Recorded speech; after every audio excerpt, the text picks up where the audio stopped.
Velkommen tilbage fra frokost og netværk og snak og pitch på Expo-scenen og alt muligt andet den seneste time. Herinde ved os, der skal det nu handle om data, behandling af data, brug af data på, tør jeg godt sige, allerhøjeste niveau. We are nemlig, skulle jeg til at sige, we are about to hear from FIFA, how you work with the data in relation to performance. We are so lucky that we have you here. Juan Busso, please come up here.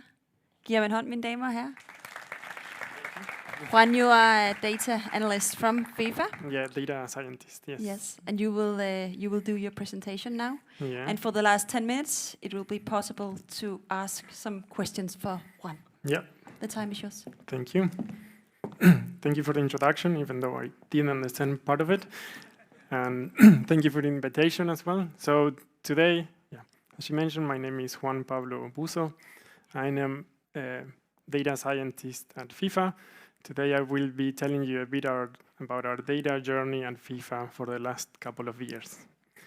So our team, the Football Performance Insights team, was born from Arsene's vision to improve football understanding and experience by creating enhanced football intelligence through the combination of technical expert observations and football data analytics.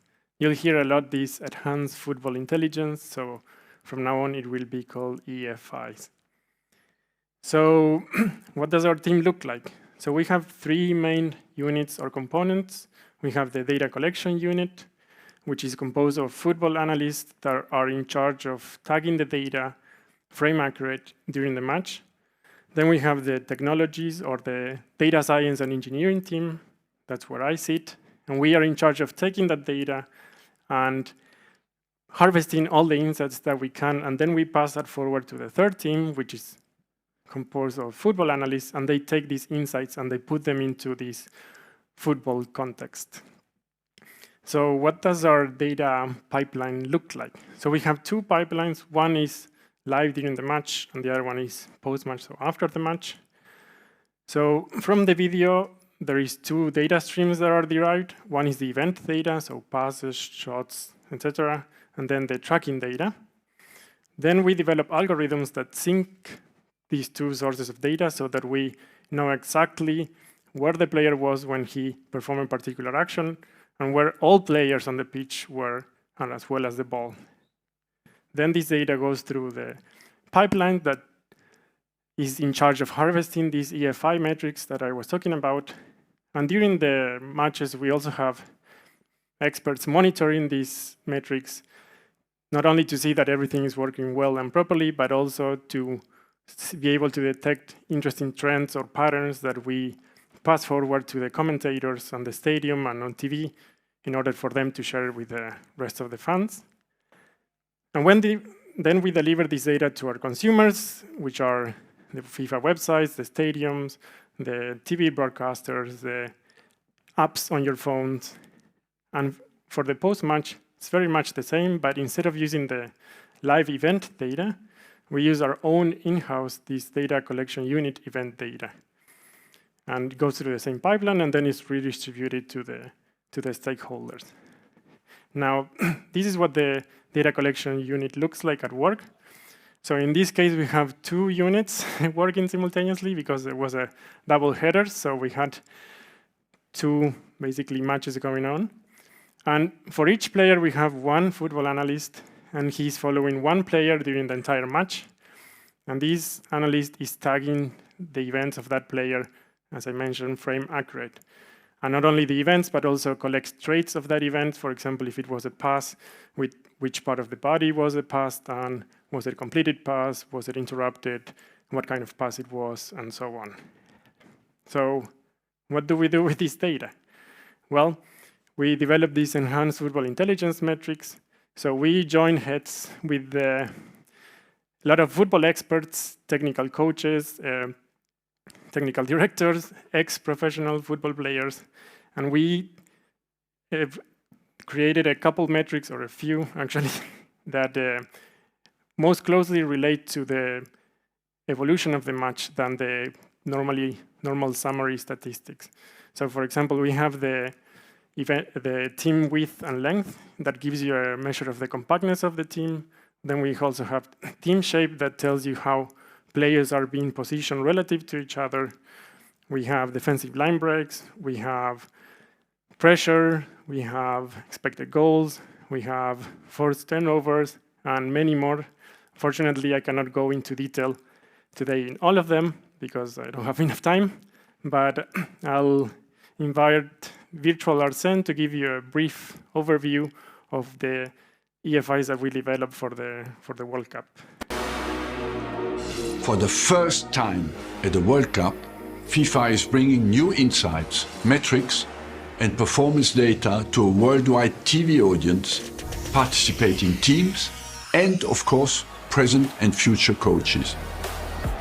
Developed by FIFA, the high-performance team will offer new and exciting metrics to enrich coverage and analysis of every game at the tournament. The team is made up of football analysts, data scientists, and data engineers, and has developed innovative technology to provide groundbreaking metrics and insights.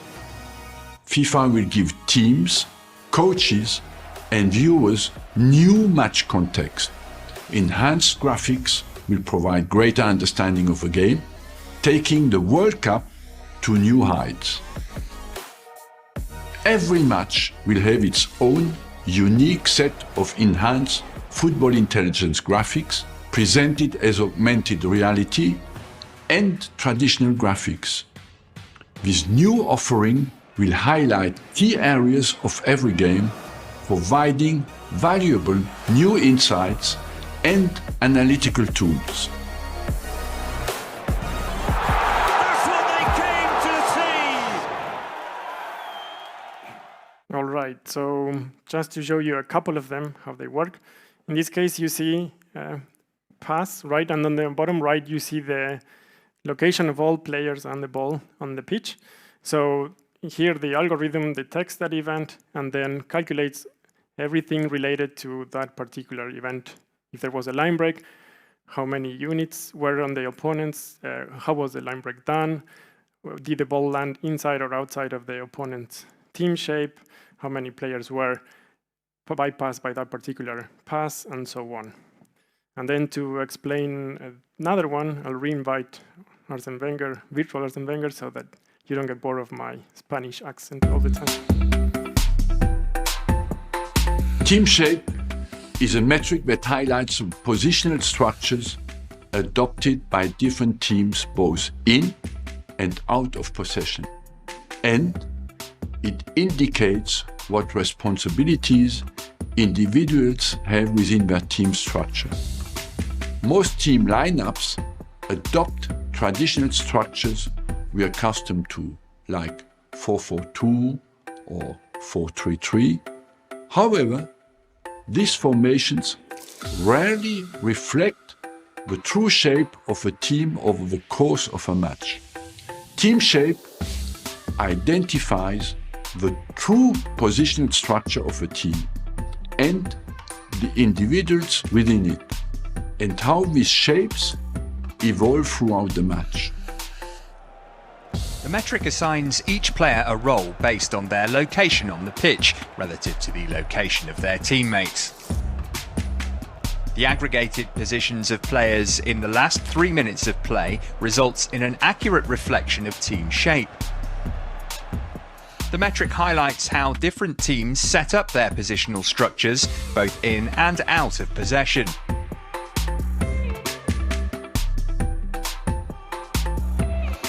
It offers insight into how teams adjust their positional structure, aiming to match or exploit their opponent's shape over the course of a game.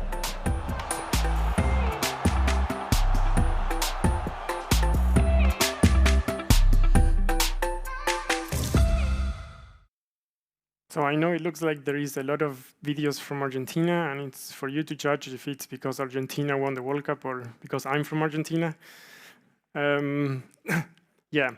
So how does this everything work? Well, all these algorithms are running in parallel in the cloud, and then we use Airflow in order to be able to coordinate and see how things are going. So basically we have this dashboard that tells us if everything is green, it's all good. If there is something red, then we can go into it and see what's happening and solve it.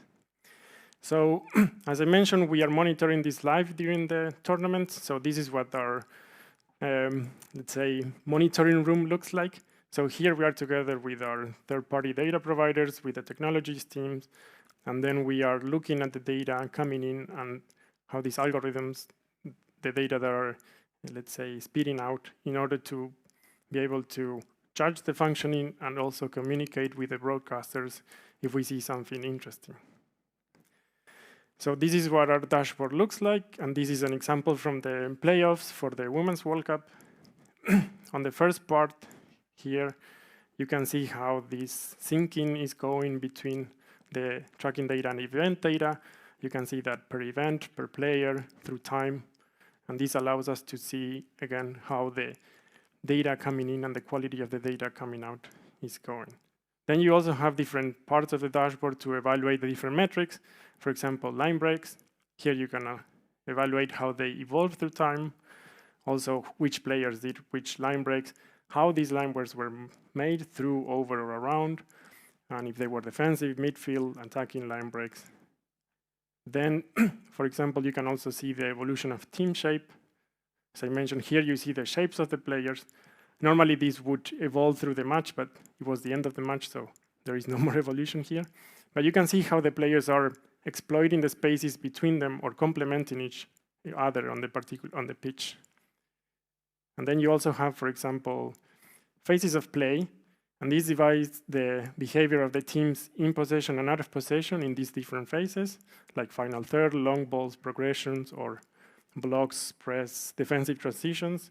So this also tells you how the teams are reacting and behaving during the match. So until now, we've seen the data coming in and what we look at. So what do we show to the audience? Well, one way to show this data is through the TV. So in TV, we have two different graphs. On the left, or yes, your left, we have the lower third graphs that are shown live during the match. And then on the right, you have the full screen graphs that are shown at halftime or full time. So this is an example of this full-time match. So this is an augmented reality graph, so it's overlaid on basically on the pitch, and that's why you can see still the people on the pitch playing around. This shows you the data for both teams, in this case for the final third entries. Another example is this defensive line breaks for Argentina in the match against Croatia, which was a good match. You can see the Argentinian team celebrating down there, and again we overlay this on the pitch on this augmented reality technology. Then we also developed further or incorporated new sources of data.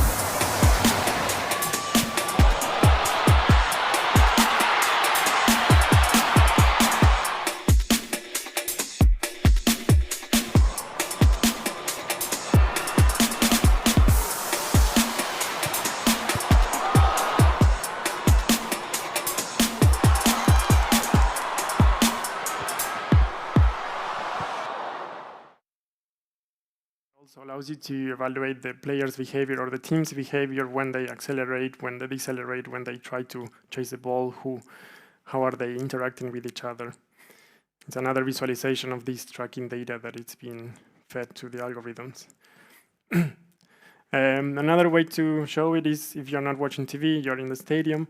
You have two ways to look at the data, either through your phone or on the screen on the stadium.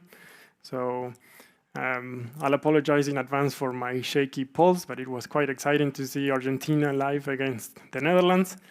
And I also forgot to change the phone language from German to basically, well, any other language. So yeah, bear with me. So basically how this technology works is that you point your phone to the pitch, it recognizes the pitch automatically, and then you can overlay any piece of information on the pitch. So for example, here you can see the height of the defensive line and the depth of the team. You can also see the position of the players in defensive and offensive states for both teams.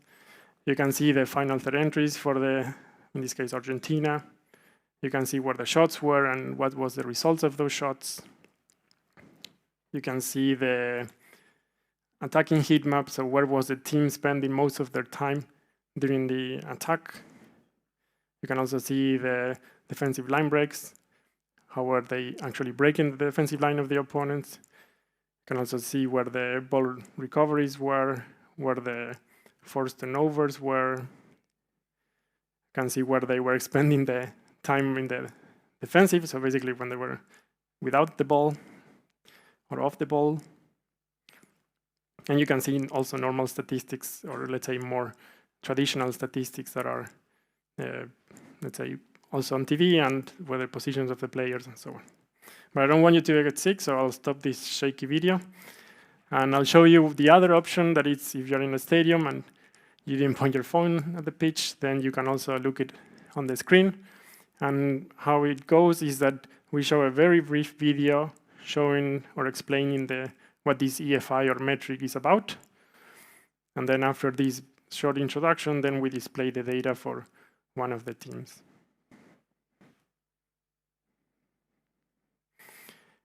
Another way to consume this data or to see it is on the web. So if you go to the FIFA Plus website, you can also see this data being populated live during the match. Again, this was done after the match is over, so there is no increase in the data anymore. But you have everything from the normal statistics to the EFIs here being populated live during the match. And as you can see, this video is not shaky because it wasn't my phone. Great match, by the way. What else do we do with this data? Well, we also have, again, a lot of football knowledge in our team. So we have professionals like Arsene Wenger or Jürgen Klinsmann that, let's say, communicate the data to the audience through media conferences or press releases. And basically, we investigate this data, we try to harvest these insights, and then we communicate them to them in order for them to put them in this football context and share it with the rest of the world. We also developed these summary dashboards for the players. I know it looks like a lot, but trust me, in comparison to the data that we have, this is a summary. We also developed these post-match summary reports. This goes to the teams and to the media. And what happens here is that everything that happened during the match is measured and quantified, and then we develop these reports, and then we share it with the team so that they can evaluate and compare, basically, regarding other matches or other teams as well. Everything is available on our FIFA training center, together with training sessions, interesting articles, interviews, and more. So I encourage you, if you want, go and have a look at it.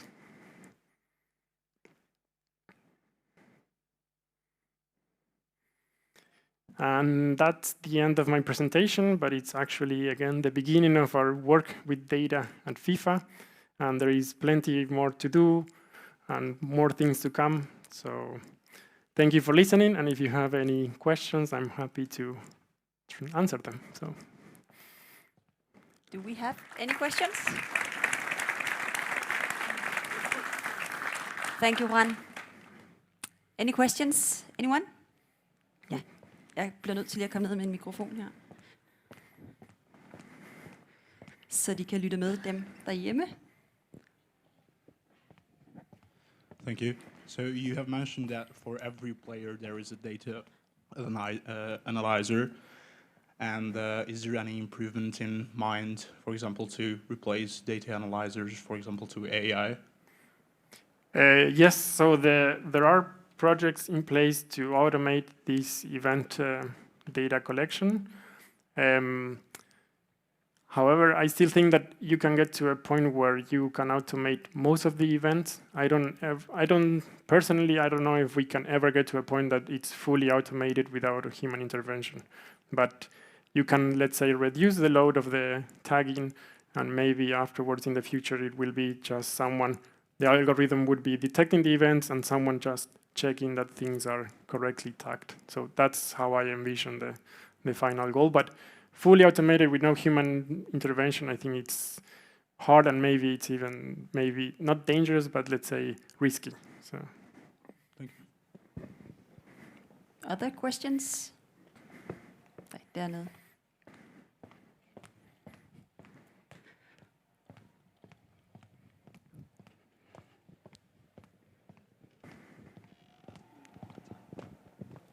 Hi. So my question is, with the use of this data and how you have more access to it now, is the goal of it to have more commercial purposes so that the viewers can understand more, or is there also can organizations or clubs or the countries competing, can they buy this data analytics that you guys can get out of it? What's the end goal of collecting all this data for you? Yeah. So all this data is free to all the teams, and it's not the commercial purpose driven this, let's say, development. It's actually the idea to even the play of field, because as more and more technologies come into the sport, costs would rise to implement this technology. So we at FIFA want to give everyone the same opportunity and the same access, right? So that there is no divergence in, let's say, that money influences your outcome. So we want to give everyone the same data, everyone the same opportunity, and this is actually the way that we are trying to democratize that, trying to make this play of field even. One last question.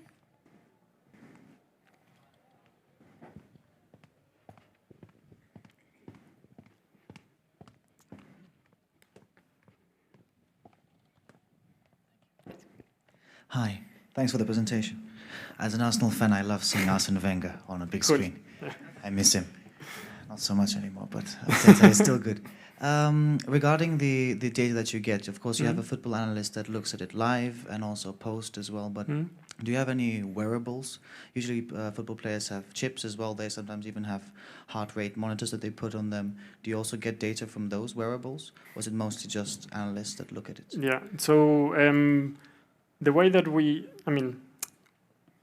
the teams can basically mandate their players, or let's say, suggest them to use particular things, but we as an organization, we don't do that. So everything that we collect is through this observation or indirectly through technology, right? Like the tracking data is also through video, it's not a GPS that they have. The events are also through a visual inspection of the video that feed, and not necessarily anything that matches. But we also, for example, incorporated many of the technologies that Rasmus indicated, also mentioned in his presentation, like the goal line technology. We also have sensors in the ball, so that we also have further information about the behavior of the ball. But the players themselves are not necessarily wearing anything, at least from the FIFA side. Thank you. I think we have time for one more question, if you have any.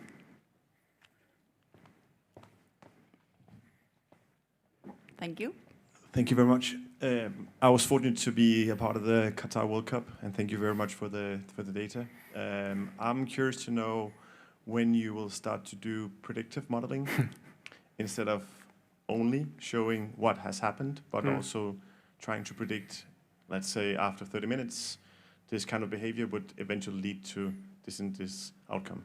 Yeah.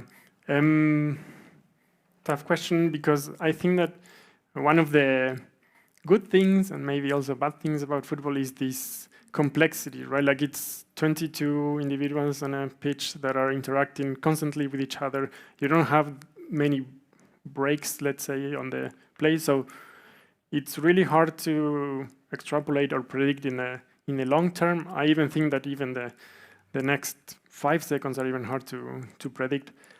If there is more prediction, it which again I find it hard, but would be maybe more, let's say, tournament-wise. So you see how the team play the last few matches, and then you can try to set a trend about the next matches. But I find it really hard to predict, especially in a complex sport like football. And this is also what keeps the magic of football, right? Because you don't know what's going to happen. There is tiny bit of difference between two players, and then you have a goal, right? For me, it's almost impossible to predict. Yeah. I think we have one question over there.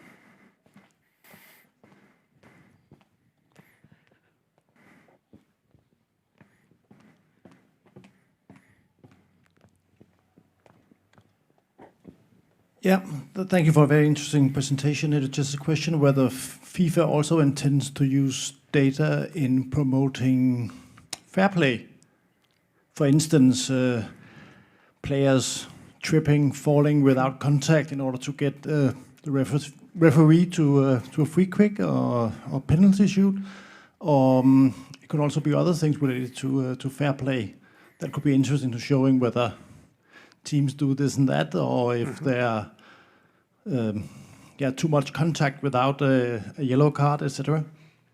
Yeah, currently we are also ingesting this limb tracking data where we could actually start to see this contact, or let's say easier to detect if there are contacts or behaviors of the player by reading the body.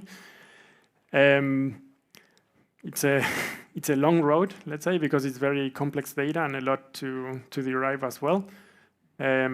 So to use it in fair play, I don't see it in the near future, but probably further down the road. And currently, fair play is being evaluated by football professionals during the match, that they actually look at the behavior of the teams on the pitch and off the pitch, because you also need to look at everyone on the bench, right? And this sometimes would be harder with the limb tracking technology, because if someone is insulting from the bench, you'll never get it from that data, right? And this is also part of the fair play, let's say, scenario. So yeah, currently we have humans evaluating that, but I could see technology assisting them in the future. Thank you. This was the last question. Thank you, Juan, for coming all the way to Copenhagen, and thank you for your presentation. Thank you. Giv mig en hånd med dem her.